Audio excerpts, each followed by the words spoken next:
Listen, now, my auntie, Tabitha Brown, has social media in an uproar, specifically the entrepreneurs, because she said that it might be time for you to get you a little job, get you a little side hustle. Now, a lot of people are in the uproar, especially the entrepreneurs, because they felt a little slighted. And this is coming directly from an entrepreneur who left my job 10 years ago, and I think I did so prematurely. So I definitely understand where she's coming from, but little did you know that what she's telling you may be a strategy that can also help you boost your credit score. I'll tell you about that a little bit later. But those who know Tabitha Brown, is all about the entrepreneur. But those of you who don't know that she has some truth in what she's saying, and that's why it might sting so hard. You know the saying that a hit dog holler every time? Well, if the words were spoken across the board, broadcast to whoever was willing to listen, and it offended you or affected you in some way, shape, form, fashion, then that's the hit dog holler. Now, not calling you a dog, is just saying that a lot of times when words hit you, you feel it and you feel some type of way about it. Now, this is how I can relate to it directly. I felt like I left my job prematurely due to the fact that my boys, when they were born prematurely, I was working at a job, great job, still have some retirement set from the job that I worked at for 10 years. Many people said, do not leave that job.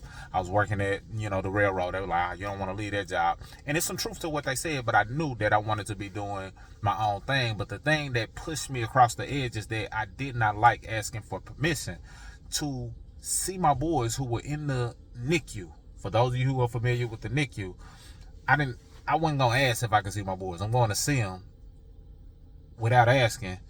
And when I go see them, I'll let you know when I'm coming back, so to speak, or I might be missing days, because that was a tough time for me during that time. So right then and there, I started developing my flight plan on leaving my job. Now, I didn't leave instantly. They were born in the month of November. I left in May, but I strategically positioned it to still have some type of income coming from it during that time frame, because I knew that entrepreneurship was not guaranteed. Fast forward 10 years later, I've been able to make do, but it's still times where I'm like, hold on, it's slow moments, slow seasons, slow time frames, things that we want to do, levels that we want to accomplish, things that have to be done, new baby that we introduced that's less than a year old, where I still think about jobs, side hustles, opportunities to this day of, okay, what's some other pockets of opportunity that can be created in this downtime, in this slow time, in this time frame, due to the fact that things ebb and flow. If you're into investing in the stock market, nothing goes up forever, but nothing stays down forever. It's ups and downs, and you got to figure out how to tap into it. Otherwise, you fall victim to whatever the highs and lows may be. You fall victim to the high thinking it's going to always be like that. You fall victim to the low thinking that, woe is me. But you got to understand that it's ups and downs, and you got to plan accordingly. Just like farming, just like seasonal changes. When you know that the winter is coming, you got to plan for that winter. Sometimes easier said than done. But what I said earlier about you getting a job, or what Tabitha Brown said basically, could help you boost your score. For many people, one of the things that's hurting their score is credit utilization. And during this time frame, people who are entrepreneurs, they may be using their credit card and using it quite a bit, maxing it out, which is ruining their credit utilization. Getting your credit card balances down can help to boost your score up to 165 points per bureau, just by getting the balances down. Now, this doesn't mean that you have to stop whatever it is that's entrepreneurial based, like she stated. This just means that side hustle or that job might pay your credit cards down sooner, which helps you boost your score, and now you can leverage your credit however you see fit.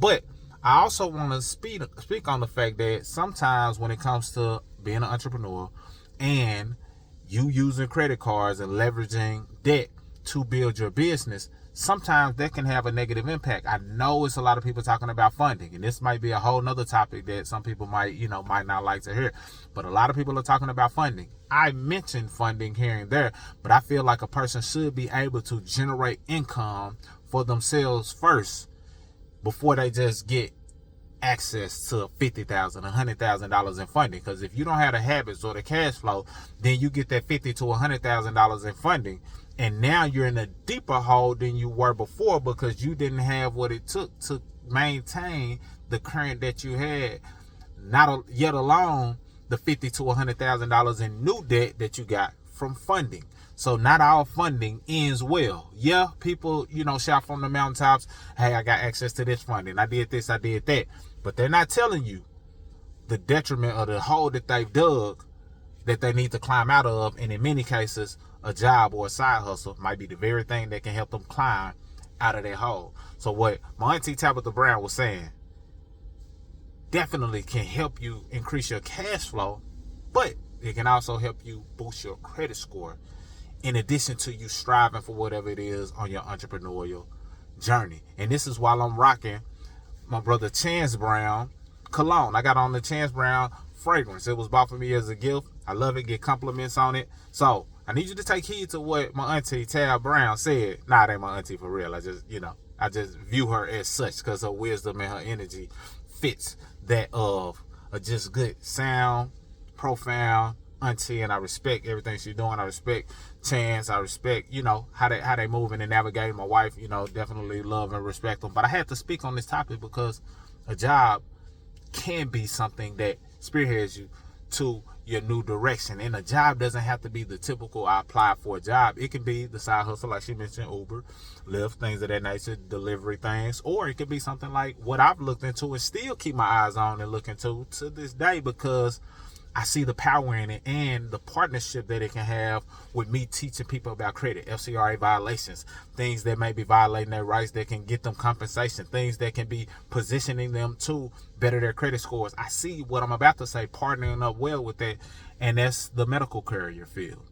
People driving a vehicle that they own or even a box truck, not having a CDL, goes perfectly well with credit. So I've been taking a strong interest in that from a income stream standpoint, number one, but also how it merges with credit and credit restoration. So take heed to what Tabitha Brown said initially, and she stood on it when she did a follow-up video, and then stood on it again when she did her nightcap video, because it's something that she's been saying, and she know that it could reap benefits for those who take heed. So entrepreneurs, we salute you. I salute you. I'm an entrepreneur. I'm still figuring things out in certain aspects, but I help a lot of people take their credit to the next level with education, information, and transformation.